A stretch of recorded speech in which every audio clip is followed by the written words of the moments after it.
Change will not come if we wait for some other person or some other time. We are the ones we've been waiting for.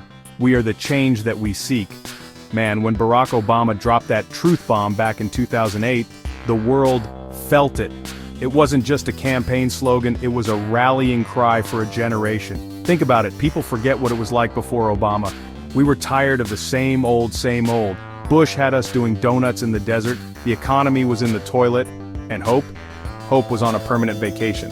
Then Obama came in, cool, calm, and collected like the guy at the party who everyone wants to talk to. He wasn't just a president, he was a vibe. He made politics cool again. He showed us that a skinny dude with a funny name and big ears could become the leader of the free world. But it wasn't just his charm, it was his policies, his vision, his ability to make us believe again.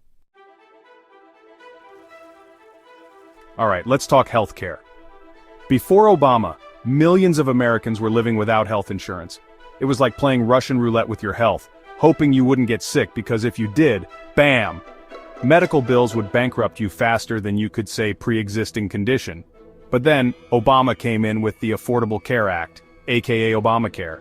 And yeah, the Republicans hated it, called it socialized medicine, said it would lead to the apocalypse. They did everything they could to kill it, repeal it, replace it with... Well, they never actually figured out the replace part, did they? But guess what? Obamacare survived. Millions of Americans finally had access to affordable health care. It wasn't perfect, but it was a huge step forward.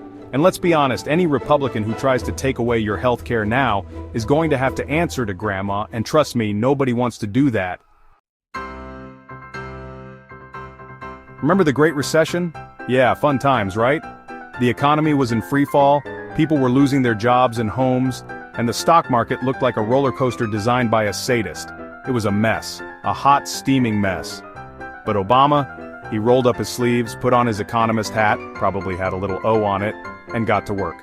He bailed out the auto industry, which, let's be honest, was a risky move, but it paid off. He invested in renewable energy, creating jobs and saving the planet, 2 birds, 1 stone. And slowly, things started to turn around. The economy began to grow again, unemployment fell, and the stock market went from oh hell no to oh hello. It wasn't an overnight miracle, but hey, Rome wasn't built in a day and neither was a stable economy. Chapter 3. Alright, foreign policy, not exactly the sexiest topic, but bear with me. Because in the world of international diplomacy, Obama was like the cool kid in school everyone wanted to be friends with. He rebuilt relationships with allies, engaged with adversaries, and generally made America look good again. And let's not forget the big one, Osama bin Laden. For years this guy was public enemy number 1, hiding out in a cave, plotting God knows what. Then Obama came in and said, nope, not on my watch. He sent in the Navy SEALs, and boom, bin Laden was gone, swimming with the fishes, or whatever the afterlife holds for terrorists. And then there was the Iran nuclear deal. Was it perfect? No. But it was a hell of a lot better than the alternative, which was basically, war with Iran. Obama understood that diplomacy, even when it's messy, is always the better option. Chapter 4. Now let's talk about social progress.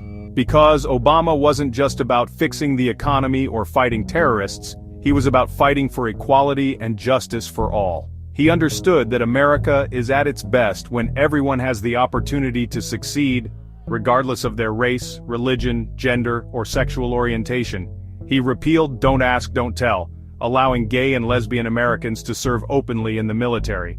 He signed the Lilly Ledbetter Fair Pay Act, because equal pay for equal work shouldn't be a radical concept.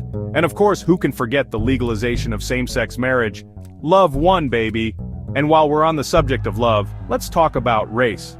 Now, I'm not saying Obama solved racism because that's like saying you can cure the common cold with a Band-Aid. But he started the conversation, he acknowledged the pain and the anger, and he reminded us that we're all in this together. Chapter 5. Now, to the future, or at least trying to save it. Because Obama understood that climate change is real, it's here, and it's coming for us all. He knew that we couldn't just sit around and wait for the planet to melt down like a forgotten ice cream cone. So, he signed the Paris Agreement, committing the United States to reducing greenhouse gas emissions.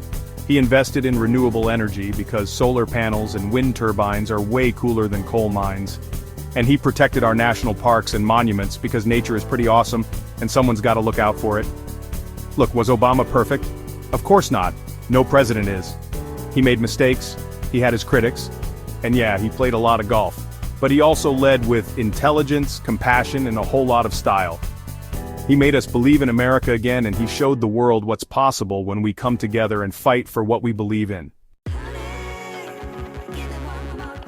Outro. Barack Obama's presidency was more than just 8 years in the White House. It was a cultural reset. He redefined what it meant to be president, to be a leader. He showed us that hope is more than just a word, it's a call to action. He left behind a legacy of progress and hope, a reminder that even in the face of immense challenges, we can achieve great things when we work together. And in a world that often feels divided and uncertain, that's a message we all need to hear. Yes, We Can wasn't just a campaign slogan, it was a testament to the enduring spirit of America. And that spirit, that belief in the power of possibility, that's the true legacy of Barack Obama.